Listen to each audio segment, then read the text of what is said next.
Buenos días, hoy empezamos otra sesión de AMSIR donde queremos hablarles de cambios fisiológicos en la montaña, adaptación, aclimatación, un poco de generalidades. Bienvenidos. Dentro de las generalidades vamos a tratar un poco de personajes que resaltaron en la historia, además de la historia propia de la humanidad, cómo influye en el rendimiento en el ejercicio en la montaña, cómo influye o cómo altera la fisiología como tal, en qué tiempos, diferencias entre adaptación y aclimatación, como ya lo habíamos mencionado, y una parte muy importante que es el trabajo en las alturas. Entonces vamos a empezar.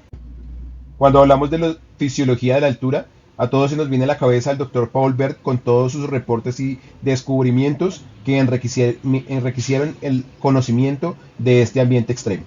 Sin embargo, hoy vamos a hablar sobre Carlos Monge, que nació en 1884 y murió en 1970, un gran fisiólogo que es experto en la fisiología de residentes de la altura. Reportó la enfermedad o el mal crónico de montaña, que lo tituló como enfermedad de Monge. Gracias a él se fundó el Hospital Carlos Monge Medrano, que es uno de los hospitales que ha egresado a muchos fisiólogos influyentes en este campo, como fueron Fabiola León, Fabiola Valverde, Francisco Villafuerte, entre otros. Y no hay que dejar a un lado todo lo que reportó Paul Bert, como lo es el tiempo de pérdida de conciencia, que se da por la exposición a la hipoxia y los cambios que se generan según la altitud, influidos por todos sus entornos, todos sus cambios en el ambiente que influyen en el cuerpo. Un resumen es que a nivel del mar, pues la conciencia está al 100% sin cambios en la fisiología del cuerpo. Más o menos a 1500 metros, la visión se tiende a deteriorar, en especial la visión nocturna. El cambio de los colores también influye. Más o menos a 2000 metros existe ya una disnea de esfuerzo. Y cuando vamos aumentando la altitud, la irritabilidad y el mareo, el hormigueo, pueden llegar a aparecer hasta la pérdida de la conciencia. Carlos Monge Medrano, peruano, gran fisiólogo, inició estudios para comparar los andinos, los tibetanos y otros residentes de las grandes alturas. ¿Por qué hizo esto Carlos Monge Medrano? Para entender esto tenemos que hablar un poco de la historia de la humanidad, donde vemos que Etiopía es el más antiguo o la más antigua de las poblaciones que vive en las alturas desde hace aproximadamente 70.000 años, seguidos por los tibetanos desde hace 30.000 a 40.000 años, y nosotros los andinos somos relativamente jóvenes en este mundo de las alturas. Desde hace 7.000 o 11.000 años estamos allí, por ende hay cambios que radican en el tiempo, en la genética, en la epigenética de estas generaciones y estas comunidades que logran generar cambios verdaderos o adaptación verdadera, que es un concepto que vamos a tratar durante la charla. Esta adaptación verdadera confiere variables fisiológicas que hacen que el cuerpo humano responda mejor a la hipoxia en estos entornos agrestes. Los cambios fisiológicos de estos grupos poblacionales que se marcan según la altura, como ya lo mencionamos, de tibetanos, andinos y etíopes, y gente que se aclimata pero vive a nivel del mar. Los cambios hematológicos, vemos que el contenido arterial de oxígeno de un etíope es casi igual al de una persona que vive a nivel del mar. Sin embargo, de un andino con una respuesta o un aumento eritrocitario marcado, vamos a ver que va a aumentar. Aquí empiezan las diferencias de la verdadera adaptación y cómo influye en la fisiología.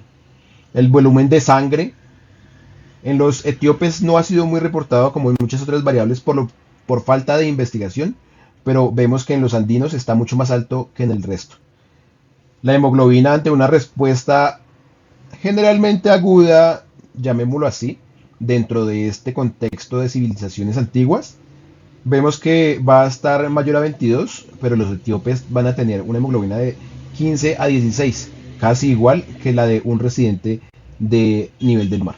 El hematocrito vemos igual andinos con una respuesta eritrocitaria elevada, mucho más alto que tibetanos o que etíopes. Pasemos a las alteraciones respiratorias, donde encontremos la saturación de oxígeno, que vemos que en un etíope, a pesar de la gran altitud a la que se enfrentan, es igual o mejor que la de un residente de nivel del mar. Y en definitiva, mejor que un andino con una respuesta eritrocitaria elevada, que se compara con un andino con respuesta eritrocitaria baja o concentración eritrocitaria baja, que se relaciona con el tiempo de adaptación en el que se exponga. La ventilación va a ser normal en andinos con respuesta ventricular, respuesta eritrocitaria baja, y baja en los etíopes. El gasto cardíaco en los etíopes está desconocido, sin embargo, hay varios estudios cursando, normal en el resto de las civilizaciones.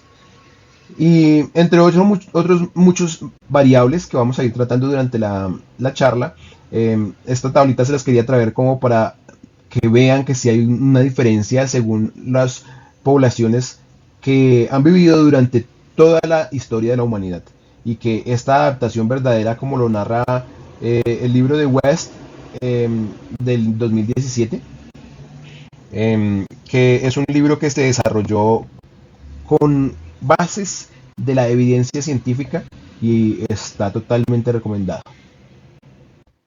Muchos han reportado cambios según la altitud a la que se enfrenta el cuerpo humano. Todas estas son las fuentes que reportaron estos resultados, que a resaltar vemos la hemoglobina como un protagonista del cambio según la altitud a la que se enfrente la persona. A 4.200 metros aproximadamente, una persona de los Andes tiene una diferente hemoglobina que una persona del Himalaya. Muchos otros factores se alteran, y así vemos que a lo largo de la historia muchos fisiólogos han ido adentrándose en este campo y descubriendo los diferentes fenotipos de fisiología que llega a adaptarse según su origen. Habiendo hablado de un poco de generalidades, vamos a adentrarnos a la adaptación, ya que la hemos mencionado bastante. La adaptación es una característica de estructura, función o comportamiento que aumenta la capacidad de sobrevivir o reproducirse en un entorno determinado, en este caso, la hipoxia. En el genoma humano de los tibetanos, de los etíopes, de los andinos, se han reportado cambios que se evidencian en esta tabla. Los tibetanos exhiben una señal adaptativa, por ejemplo, de este gen o de esta región EPAS1, que es un gen que codifica el factor inhibido por la hipoxia, inducido por la hipoxia 2-alfa. Y hay evidencia de que este factor de transcripción generado por este gen juega un papel importante en muchos mecanismos potenciales de adaptación, incluida la inducción de genes de la tirosina hidroxilasa, que aumenta la quimiosensibilidad de los cuerpos carotídeos. Muchos de estos genes, como vemos, se encuentran en los tibetanos, una población antigua. Lástima que no reportan tantos etíopes, pero con seguridad también los tienen. Sin embargo, las investigaciones no se han promovido un poco en esta población por entorno socioeconómico. Entonces, para abordar el tema de la adaptación, vamos a dividirlo en varios subtemas, como es la hematología, el sistema pulmonar, el sistema circulatorio y el sistema central, que todos son muy importantes. La adaptación en la hematología nos va a traer a los tibetanos, quienes cuentan con menos hemoglobina que los andinos. Hay un mayor volumen plasmático en los sherpas, que comparado con los andinos, por una mayor hemoglobina en los andinos. El volumen plasmático en los sherpas es mayor, lo que disminuye la concentración de la hemoglobina, y esto lleva a disminución de la frecuencia cardíaca, y al mediar un volumen sistólico puede llegar a alterar toda esta mecánica cardíaca, generando pues la disminución de la frecuencia cardíaca, que ya se mencionó por este mayor volumen sistólico. Entonces, encontrado este volumen plasmático mayor en los Sherpas, se hizo una sospecha de una verdadera adaptación. La máxima capacidad total de transporte de oxígeno se logra con este volumen plasmático mayor, y la viscosidad disminuye gracias al mayor volumen plasmático, generando un menor impacto en la microcirculación. Respaldando toda esta teoría, Bill en el 2000 demostró que los tibetanos, que son los círculos negros, tienen una menor hemoglobina que los andinos, que son los círculos blancos, según la altitud a la que se encuentran expuestos. En el 2019, Robert nos muestra esta linda gráfica donde compara varias poblaciones, dentro de las cuales se encuentra Estados Unidos, Sudamérica, África, Etiopía, Asia, los tibetanos, y vemos que Sudamérica es quien tiene mayor hemoglobina según la altitud, tanto en mujeres como en hombres. ¿Sí? Sternberg en el 2019 planteó la hipótesis de un mayor rendimiento del ejercicio medido por un VO2 max con una mayor cantidad de hemoglobina, pero no hubo correlación entre la masa de la hemoglobina y el VO2 max, ya que tuvimos un R cuadrado que no explicó mucho esta variable, nos deja muchas incógnitas y factores que por explicar que influyen sobre este fenómeno. Dicho fenómeno que comparado entre varias poblaciones tampoco se explicó. En la adaptación de la ventilación, Valverde en el 2001 comparó mujeres y hombres tibetanos y peruanos que evidenciaron una ventilación en reposo en litros por minuto de las mujeres peruanas a 4.300 metros, es mayor en la fase lútea y es mayor con la concentración de progesterona elevada. O sea, si ventila más, tiene más oxígeno y menos CO2, por ende, pues aumenta la ventilación y hay otros cambios fisiológicos ya mencionados. Esto comparado con los tibetanos y reforzando una hipótesis de adaptación verdadera en comunidades más antiguas. Hank en el 2003 nos muestra que la hipoxia genera un aumento de la tensión pulmonar que conlleva a un mal agudo de montaña y a un mal crónico de montaña, que es un tema extenso a tratar en otro momento. En la gráfica vemos que esto impacta en la saturación de oxígeno, tanto en los andinos, que son los círculos blancos, como en los tibetanos, que son los círculos negros, y en los europeos, que son los triángulos.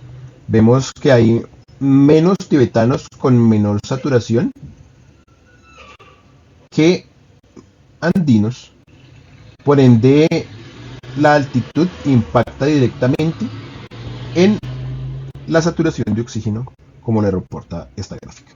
Las apneas nocturnas son un signo de adaptación temprana en poblaciones que viven en lugares de gran altitud, como lo son los andinos, que especialmente desarrollan estas apneas nocturnas cuando tienen mal de montaña crónico, y es un signo, como se mencionó, de adaptación temprana. Sin embargo, los Sherpas del Himalaya tienen unas apneas nocturnas muy reducidas, casi nulas, y esto representa una verdadera adaptación a la altura.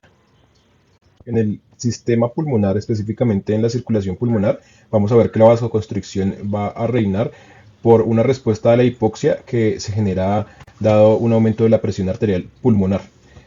Sin embargo, en andinos y norteamericanos no es igual que en tibetanos, ya que en los tibetanos no se genera una vasoconstricción o un aumento de la presión de la arteria pulmonar por la hipoxia.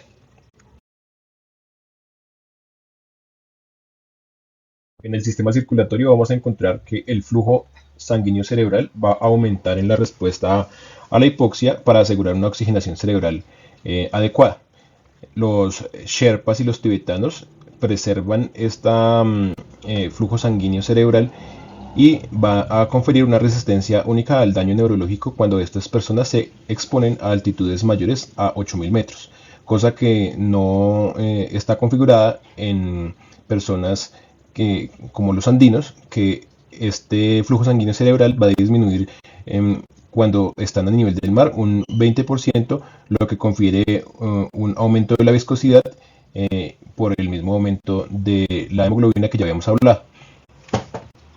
Al principio de la charla hablábamos sobre el rendimiento del ejercicio, que no estaba explicado totalmente por la alteración en la hemoglobina, ya que en los Sherpas se ha demostrado que la densidad capilar fibra muscular es mucho más alta, con una menor densidad mitocondrial, que hace evidente un cambio del metabolismo hacia un metabolismo glucolítico, generando cambios en el mismo por la misma hipoxia generada en el ambiente. Entonces, al tener una mayor cantidad de fibras con menor cantidad de mitocondrias que están adaptadas en la altitud, el sistema musculoesquelético y del metabolismo va a generar una mayor eficiencia de utilización del oxígeno y una menor oxidación de ácidos grasos, aumentando el nivel de antioxidantes en estas personas que llevan mucho tiempo en la altura, como son los Sherpas, generando una paradoja que se llama la paradoja del lactato, que estas personas, a pesar de utilizar la glucosa, el sistema glucolítico como fuente de energía, no van a generar aumento de lactato por un aumento de la eficiencia del uso del oxígeno. Concluyendo sobre el rendimiento del ejercicio en poblaciones verdaderamente adaptadas, vemos que los tibetanos comparados con los andinos tienen menor hemoglobina, mayor volumen plasmático y tienen mejor V2 max, y esto está variado según el gasto cardíaco, la ventilación y la energía de oxígeno en el músculo, que va a ser muy marcada. Lo vemos en la media maratón de Bogotá, que está siempre encabezada por una persona de Kenia o Etíope, que son esperables para la fisiología misma del ejercicio de esta población. Durante el embarazo y el desarrollo del embrión, la adaptación juega un papel importante, ya que el peso al nacer es mucho más bajo en altitudes mayores a 2.500 metros. Se ha determinado que existe una disminución del peso al nacer aproximadamente de 102 gramos por cada 1.000 metros de altitud que sea pues más alta. Entonces, además de eso, el desarrollo placentario también genera un aumento de la vasodilatación y un mayor flujo sanguíneo, que puede llegar a impactar de manera más drástica en personas que tengan preeclampsia en las alturas. Además de esto, se reportan malformaciones como defectos craneofaciales, labio leporino, micrognatia, agujero preauricular, complejo de arco braquial y atresias anales. Se realizó un estudio por MICVAL de 1.668.722 nacimientos consecutivos en 3 hospitales ubicados entre 2.600 y 3.600 metros en la ciudad de Bogotá, Colombia, La Paz, Bolivia y Quito, Ecuador, donde los autores reportan que encontraron un mayor riesgo de efectos congénitos, que ya los mencionamos, y un menor riesgo de efectos del tubo neural como anencefalia y espina bífida. El crecimiento y el desarrollo infantil, el crecimiento se va a ver más lento y los hitos del desarrollo se van a ver comprometidos, como sentarse y caminar, que se va a retrasar. Sin embargo, también este retraso se van a relacionar a otros factores como las condiciones de vida, la desnutrición, las condiciones socioeconómicas de estas personas en las grandes alturas, que no es muy buena por el pobre acceso a la salud, factores genéticos y ambientales. Y se ha evidenciado que la altura máxima en estas poblaciones se alcanza hasta los 22 años. El desarrollo en la adolescencia también se afecta cuando se está frente a la adaptación, donde 1 o 2 años más tarde las niñas que viven en los Andes, el Himalaya y en Tien Shan presentan la menarquia, siendo la excepción Etiopía, que se encuentra a 3.700 metros, que no encontraron diferencias entre poblaciones a nivel del mar y ellos. Durante la adaptación se ven también afectadas o beneficiadas las enfermedades crónicas no transmisibles, como son la diabetes, que aumenta su prevalencia. Además, aumenta estas enfermedades no crónicas no transmisibles por el limitado acceso a los servicios de salud. Sin embargo, hay otros factores que disminuyen el riesgo cardiovascular, como es la disminución del colesterol, La hipertensión aumenta su prevalencia. En las cardiopatías congénitas, el ductus arterioso persistente tiene un mayor riesgo en esta población, 15 veces más de riesgo que en poblaciones a nivel del mar, siendo la cardiopatía congénita de mayor frecuencia en estas poblaciones con un 66% de su totalidad. Y se va a ver más presente en poblaciones que se encuentren a más de 4.200 metros. La comunicación interauricular con un 20% y la comunicación interventricular con un 9% no se quedan atrás. Por otra parte, el cáncer se reduce en su prevalencia en algunos cánceres, sin embargo, aumenta la prevalencia de cáncer gástrico en los Andes, que se interroga por genética, dieta o presencia del Helicobacter pylori. Ya habiendo visto la adaptación en estas poblaciones antiguas, vamos a tocar el tema del efecto ómico en las personas no aclimatadas. De estas personas no aclimatadas podemos dividirlas en varios grupos, que son los turistas, los deportistas y las personas que trabajan en las grandes alturas. Los turistas, como ponemos en este ejemplo, en el ferrocarril central de Perú, que asciende a una gran altitud, como lo vemos en la foto, tienen que enfrentarse a estos cambios fisiológicos y no tienen una preaclimatación previa que genere un cambio fisiológico más leve que en otras personas que sí están aclimatadas. De Fenghushan se encuentra a una altitud de 1905 metros sobre el nivel del mar y vemos que se encuentra en un entorno bastante extremo donde encontramos un nevado. Y para contextualizar un poco, no solo turistas pasan por acá, sino todas las personas que tuvieron que trabajar para construir esta vía férrea se enfrentaron a una hipoxia que se llama hipoxia crónica intermitente, que vamos a tratar un poco más adelante, cuáles son sus cambios fisiológicos, o cuál es la diferencia entre estas personas y las personas que están adaptadas, cuál es la diferencia con las personas que están aclimatadas. La genética de estas personas no aclimatadas, que son los que les acabo de mencionar, generan que los genes asociados aumenten o disminuyan el riesgo de enfermedades de las grandes alturas, como el edema pulmonar de las grandes alturas. Un ejemplo es el inhibidor tisular de la metaloproteasa 3, que es un gen cuyo producto regula la degradación de la matriz extracelular del tejido pulmonar y aumenta el riesgo de edema pulmonar de las grandes alturas en individuos japoneses. Además, las variantes intrónicas del gen que explicábamos al principio de la charla, el EGLN1, se asocia también a un aumento de la incidencia de edema pulmonar de las grandes alturas en poblaciones indias. Hay una reducción de una proteína significativamente en un grupo de personas resistentes el Malagú de montaña, las cuales se relacionan con ciclos del ATP, glucólisis y ribosoma, que les confieren una protección contra estas enfermedades de las grandes alturas. Y se podrían usar pues, medicina de precisión midiendo en saliva biomarcadores que evidencien elevación de enzimas como lo es la antioxidasa del factor 2 inducido por apoptosis, que se asocia con mayor frecuencia a mal agudo de montaña. El enfoque molecular de estas personas no aclimatadas genera un cambio hacia la glucólisis cuando el oxígeno escasea, disminuyendo así la isoleucina, la glucosa y aumentando el lactato. Y esto permite que hasta una semana después de volver a nivel del mar o normoxia, la movilización de reservas de energía y de grasa, es decir, la disminución de los triglicéridos, de la novolipogénesis, de los niveles crecientes de ácidos grasos libres como el ácido palmítico y linoleico, se comprometen.